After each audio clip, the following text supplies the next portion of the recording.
profitez pleinement, éteignez les lumières, mettez votre casque ou vos écouteurs, fermez les yeux, relaxez-vous. Il croyait être son ange gardien, il était son bourreau.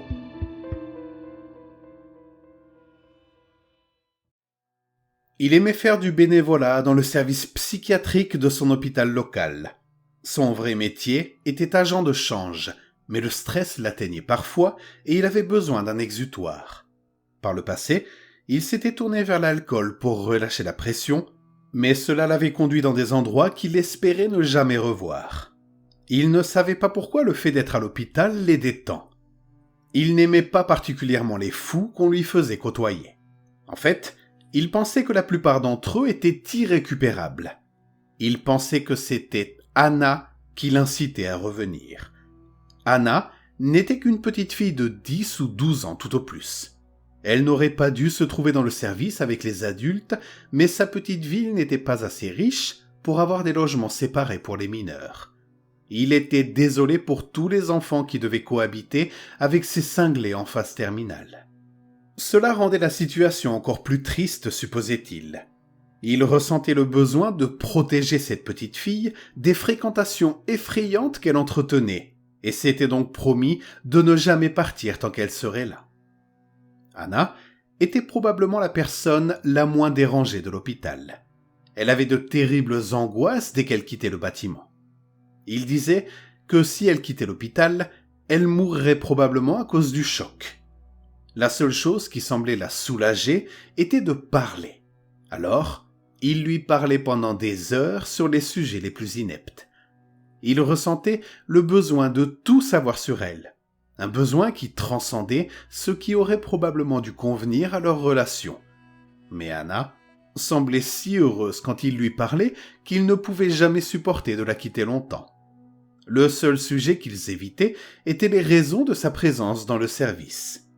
Il pensait que si elle avait une raison, elle la lui dirait en temps voulu, et que s'il la poussait, il risquait de rompre le lien qui les unissait. Leur lien s'est renforcé de jour en jour.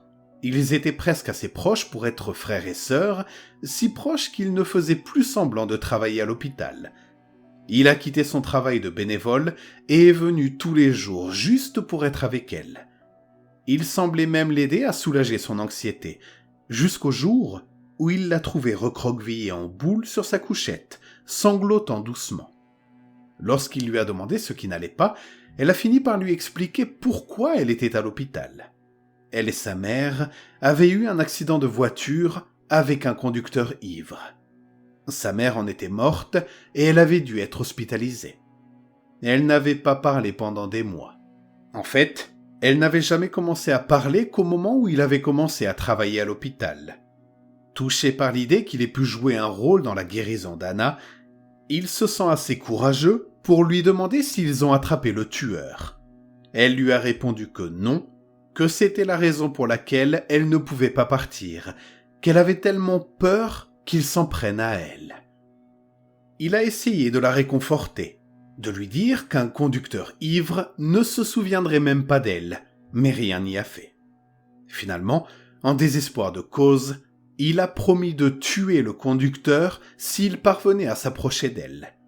Cela a attiré l'attention d'Anna, et bien qu'elle ait été choquée par la brutalité de la déclaration, cela lui a au moins permis d'arrêter de pleurer. Le reste de la journée s'est déroulé normalement, mais il a décidé de parler au médecin d'Anna avant de partir. Il n'avait jamais parlé au médecin auparavant, mais tout le monde le connaissait dans le service et il n'a donc pas hésité à se présenter. Lorsqu'il demanda des nouvelles d'Anna, le médecin sembla très désireux d'entendre ce qu'elle avait dit. Apparemment, personne ne savait pourquoi elle se trouvait dans le service. Il l'avait juste trouvée errante et ensanglantée sur le bord de la route. Surpris, il raconte au médecin l'histoire d'Anna. À la fin, le médecin s'est adossé à sa chaise et a soupiré. « Richard, ce que vous me dites est très grave. Il n'y a personne qui s'appelle Anna dans ce service. Vous avez fait une dépression nerveuse récemment et vous êtes venu à l'hôpital pour des séances psychiatriques. Cependant, votre état s'est aggravé au lieu de s'améliorer. Depuis un mois, vous n'avez pas quitté le service. Dites-moi, Richard, vous souvenez-vous de la dernière fois où vous étiez au travail ? Pour Richard, c'était une question stupide. Bien sûr qu'il... Enfin non. Il avait pris des vacances pour les passer avec Anna. Comment avait-il pu l'oublier ? Mais le médecin secoua la tête et continua de lui parler. Vous avez été contraint de prendre un congé psychiatrique.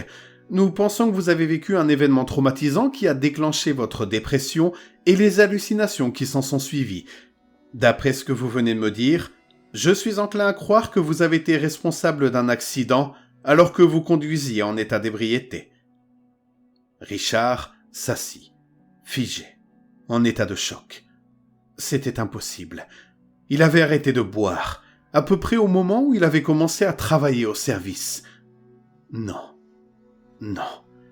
il n'a pas pu. Mais tout lui revenait. La lumière erratique des phares quand il a fait une embardée, le crissement du caoutchouc quand il les a vus, la seconde figée où il a vu une fillette de 10 ans hurler sur la banquette arrière.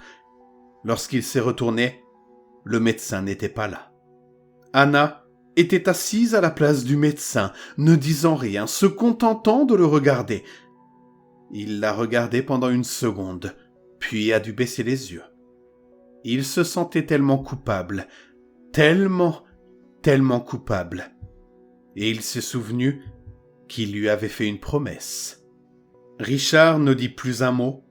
Une larme commençait à couler sur sa joue, et il se saisit de ce qui était posé sur le bureau du médecin.